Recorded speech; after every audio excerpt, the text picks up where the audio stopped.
At the center of the hall stood the alloy pillar, a block of metal so strong no blade had ever pierced it. For centuries, it had been the Academy's trial. Prove your strength against the unbreakable. One by one, the cadets lined up, each carrying a weapon meant to show the pride of their species. Plasma swords hissed with heat, crystal axes glimmered like frozen lightning, alloy hammers sparked with caged power. Every strike slammed against the pillar with showers of sparks, and every strike failed. The metal stood flawless, unmoved. The human waited at the end of the line. When his turn came, he stepped forward with nothing but a wooden spear. Smooth, fire-darkened, sharpened by hand. The hall erupted in laughter. "Fragile," someone shouted. "One hit and it'll snap," another sneered. Did he carve that in the dormitory? The instructors did not intervene. They watched, neutral, their expressions unreadable. "All weapons will be tested equally," one of them said calmly. That only fueled the mockery. The human's name was David Carter. He wore no visible augmentations, no armor enhancements. His gait was steady but unremarkable. His posture relaxed, almost too casual for the ceremonial tone of the trial. And still, he moved toward the pillar without hesitation. The room dimmed slightly as the shielding field adjusted for the next impact test.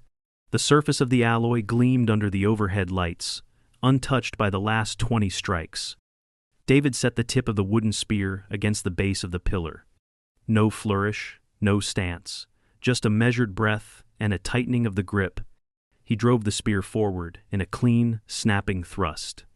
The sound was not the crack of breaking wood, it was thunder. The impact sent a concussive wave through the floor.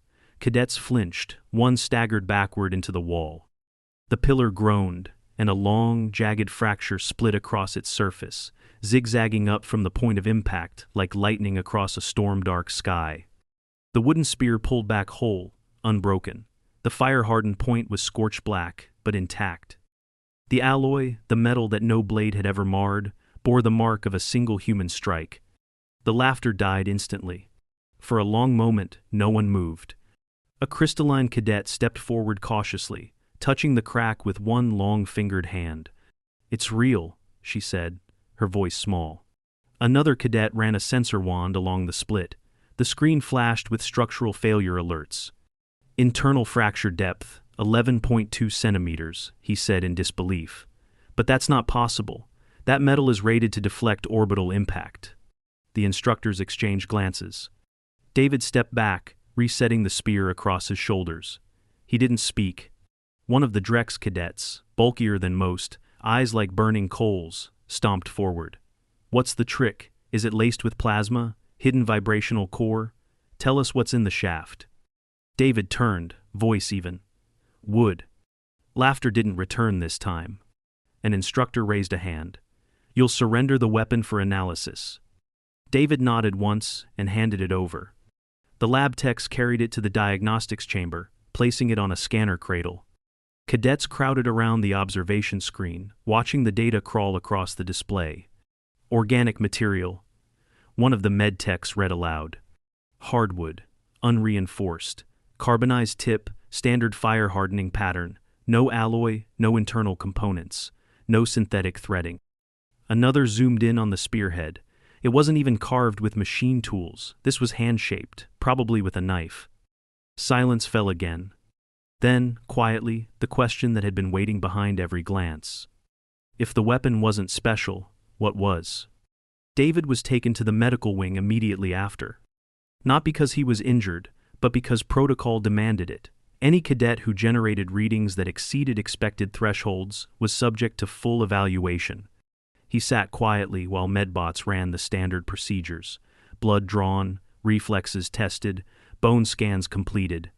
Dr. Leskin, a veteran military physician with 40 years of combat trauma experience, reviewed the results in silence. "Your arm," she said, gesturing to the tablet, "should have dislocated from the torque of that impact." David raised his eyebrows.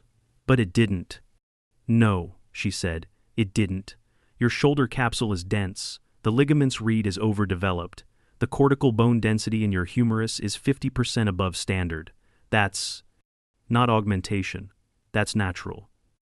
He shrugged with one shoulder. I played a lot of football growing up. She studied him. What about your joints? Any previous injuries? 2 minor fractures, left wrist, right ankle. 1 hairline, 1 clean break. Fully healed. She pulled up his file. Both injuries self-treated. No regenerative therapy, no correctional surgery. David gave a tight smile. Didn't have access. She looked up at him. Most of our cadets would still be in rehab. You're throwing spears hard enough to shatter war alloy. He said nothing. She tapped the screen again. You've got low-level micro-scarring in most of your connective tissues, especially near your spine and shoulders. Muscle adhesions, old strains. Your medical history is full of trauma markers, not life-threatening, but constant. Yeah, he said. That's normal where I'm from. Dr. Leskin set the tablet down. And for the first time in a very long career, she didn't know what to write in the summary, because all the injuries said he shouldn't be standing. But the evidence said he'd never stopped moving. The spear was returned to David 3 days later. Unaltered, untouched, rewrapped in the same cloth he'd brought it in.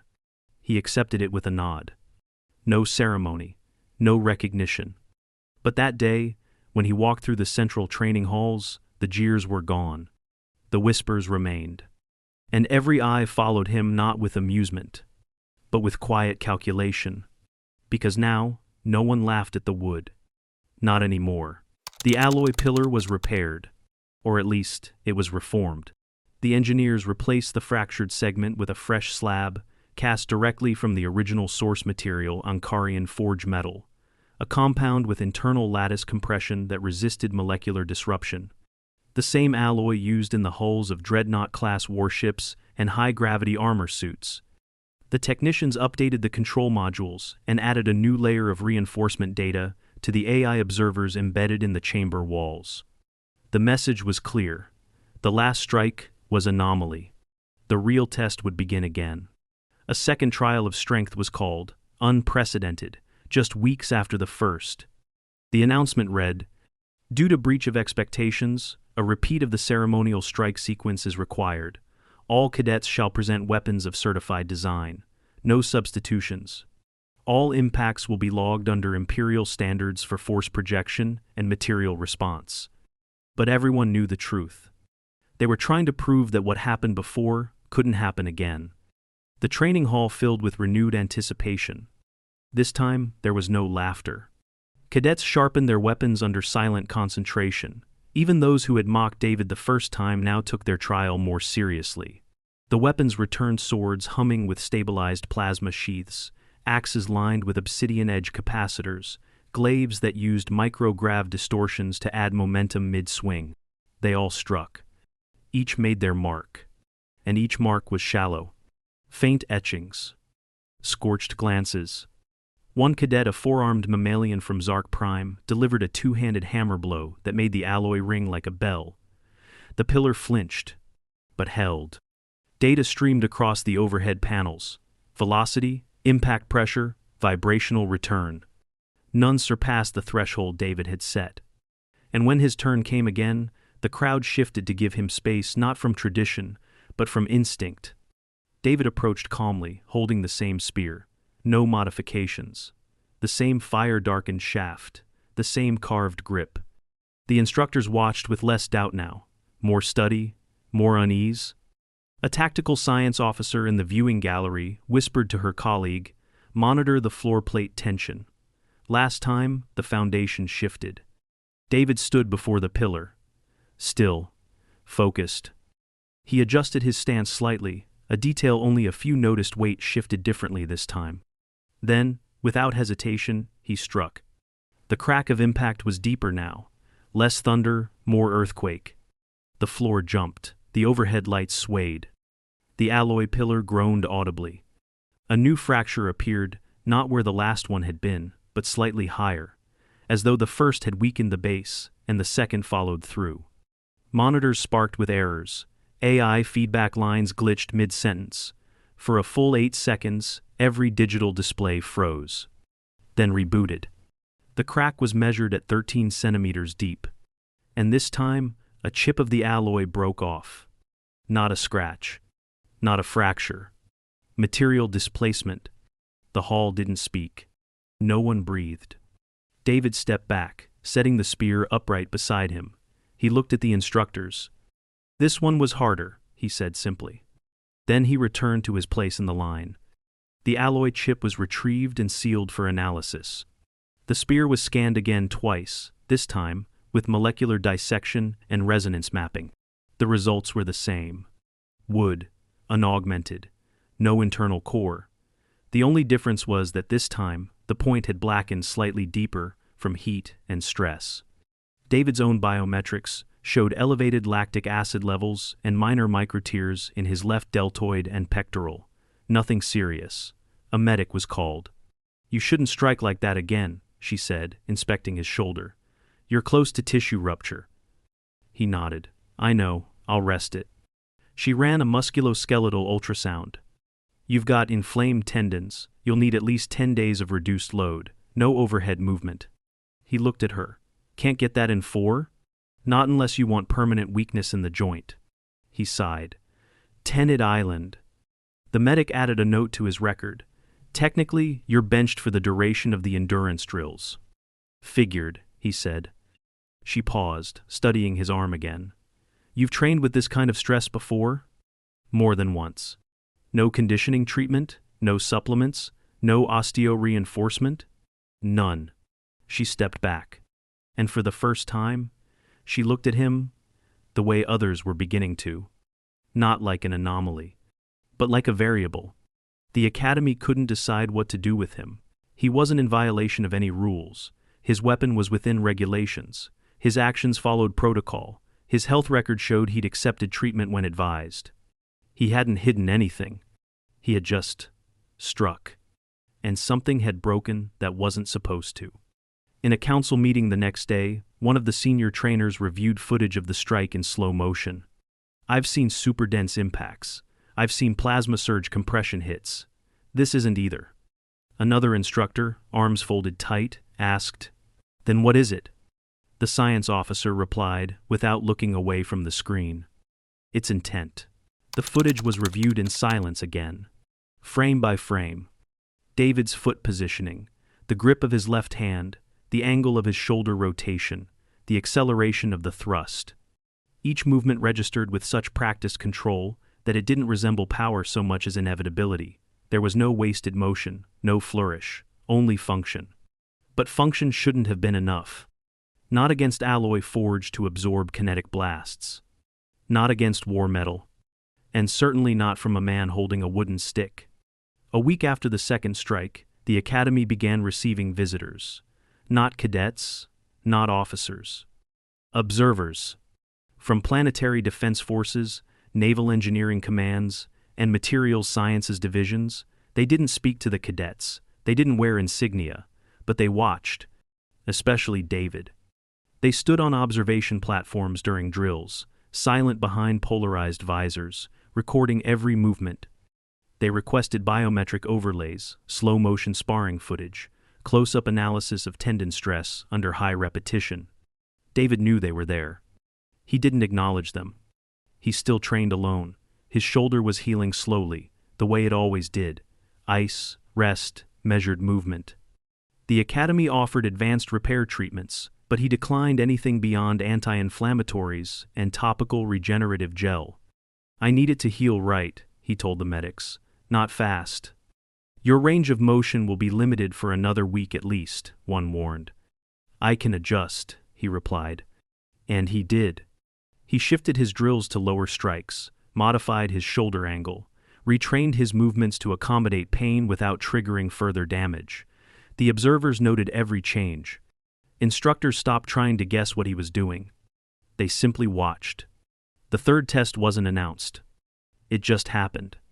One morning, cadets arrived in the hall to find the alloy pillar replaced by something else. A sphere. Still made of Ankarian alloy, but cast as a perfect orb, suspended mid-air inside a gravitational anchor field. No base to brace against. No foundation to support an impact. The challenge wasn't just to strike it, it was to affect it at all. No one had ever even attempted it. Until now. The instructors made no speeches, no commands. They just turned and said, "Volunteers." No one moved. Then David stepped forward. No spear this time. Just himself. He approached the sphere, looked at it from all angles, reached out with one hand and tapped the surface. It gave no reaction. He stepped back. "Do I get one strike?" he asked. An instructor nodded. Same as before. He rolled his shoulder gently, still sore, still not at full strength. Then he turned and walked away. Returned 5 minutes later, carrying a new spear. Similar to the first. Wood. Darkened from fire. The point was sharper, thinner. It gleamed faintly, not with alloy, but with oil. Treated. Hardened. He stood in front of the floating orb. Took a breath. Then lunged.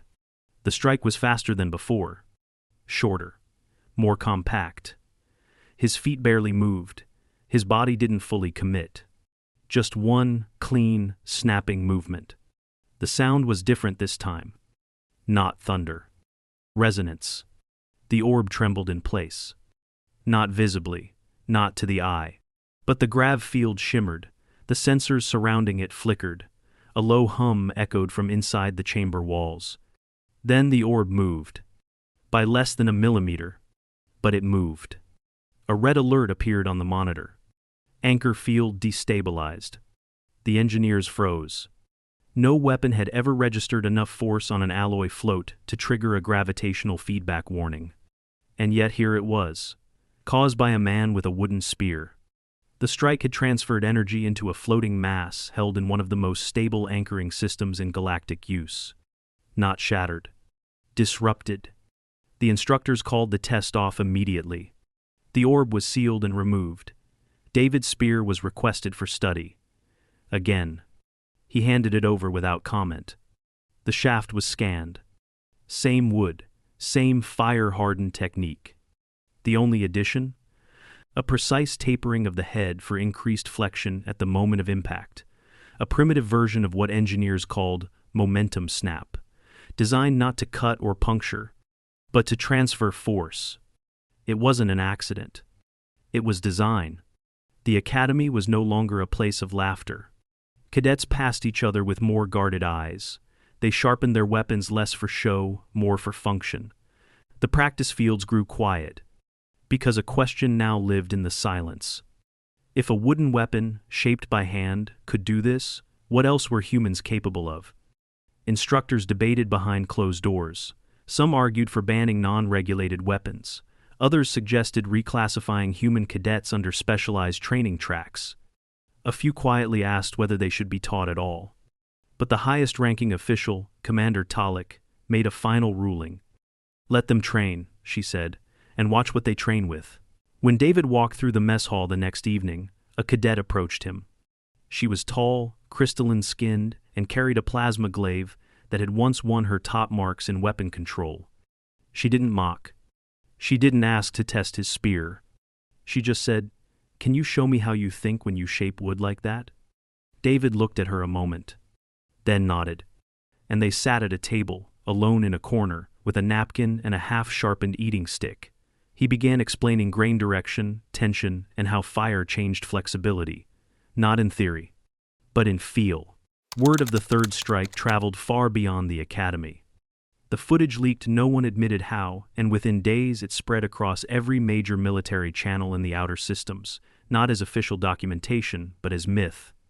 A human cadet, bare-armed and undersized, wielding a wooden spear that struck alloy with such precision it destabilized a grav sphere. View counts soared. Analysis videos flooded forums. Engineers argued over whether the spear was secretly enhanced. Biomechanical specialists tried to recreate the strike digitally, but simulations couldn't replicate the result because they all assumed a weapon designed to break. They didn't understand yet. The spear hadn't been shaped to destroy. It had been shaped to survive contact. Back at the academy, the halls had changed. Cadets no longer polished their weapons for show. They trained in pairs now, studying kinetic transfer, reading the angles of approach, reviewing footage of their own form. Conversations shifted from volume of force to placement, from temperature yield to control. And always, somewhere in the back of those conversations, was David Carter. He didn't lecture. He didn't correct anyone. But one by one, cadets began drifting toward him, not to copy, but to learn, slowly, quietly, like students gathering around a fire they didn't understand, just to feel the heat. One night, after lights out, someone slid a note under his door. It read, "If that's what you do with wood, what happens when you forge metal?" He folded the note. Didn't respond. Because they didn't understand yet. It had never been about the material. It had always been about the hands. 3 days before graduation, the instructors called him in. Commander Talek waited inside the archive chamber, her tall frame silhouetted against a backdrop of etched armor designs and weapon schematics. She motioned for him to sit. On the table between them was the spear, cleaned, scanned, untouched. "You're being reassigned after graduation," she said. "Not infantry, not recon." David nodded. "You're being sent to the edge." His brow rose slightly. "Frontier Engineering and Survival Corps," she clarified. "We build from nothing, dead worlds, thin atmospheres, ruins. You'll be out there with fewer resources than this spear." David didn't blink. "That's familiar." She turned the spear slowly on the table. "There are people who still think you cheated." "I didn't." "I know," she said. "But that's not what they're afraid of." He tilted his head. "They're afraid that you didn't need to cheat." She looked up, meeting his eyes. "They've spent generations building weapons with enough energy to crack moons. And you walked in with a piece of earth, fire-treated, hand-carved, no alloys, and you broke the unbreakable." She paused. "So, tell me, honestly, what do you think made that spear work?" David looked down at the weapon, the grain in the wood, the line of the taper, the places where the soot hadn't fully rubbed out. Then he said, "Pressure, intent, practice, and patience." She waited. "It's not just a tool," he added. "It's the last thing you make when you've run out of everything else, when the cold is coming, when you're hungry, when there's one tree left and nothing else between you and whatever's out there." He looked up. "Humans don't make weapons to show off. We make them to keep going." Commander Talek nodded. "I wanted to hear you say it," she said. Then she pushed the spear toward him. "Take it." The lab didn't want to return it, but I told them something I think you'll understand. David took the spear, fingers closing around it with the familiarity of memory. "What did you tell them?" he asked. "That it's not just a weapon." She stood. "It's a story." Graduation day arrived under a copper sky. The ceremony was short. Cadets called by name, banners displayed, final certifications distributed. There were no salutes. The academy believed in action, not performance. But when David's name was called, the hall was silent. No whisper, no mockery, no confusion. Just silence. And then after a long breath, the first 3 cadets he'd trained beside stepped forward. Not to speak. To stand with him. One held a ceremonial staff now notched with hand-shaped grip markers. Another carried a newly carved bow, its curve imperfect but strong. The third bore no weapon, just calloused hands. They stood, shoulder to shoulder, not in formation but in acknowledgement. No one else needed to say a word. That night, the alloy pillar was removed from the training hall. It had stood for 4 centuries. Now, it bore cracks from a spear that should never have mattered. But it did. Because for the first time, the trial wasn't about who struck hardest. It was about who understood what to strike for.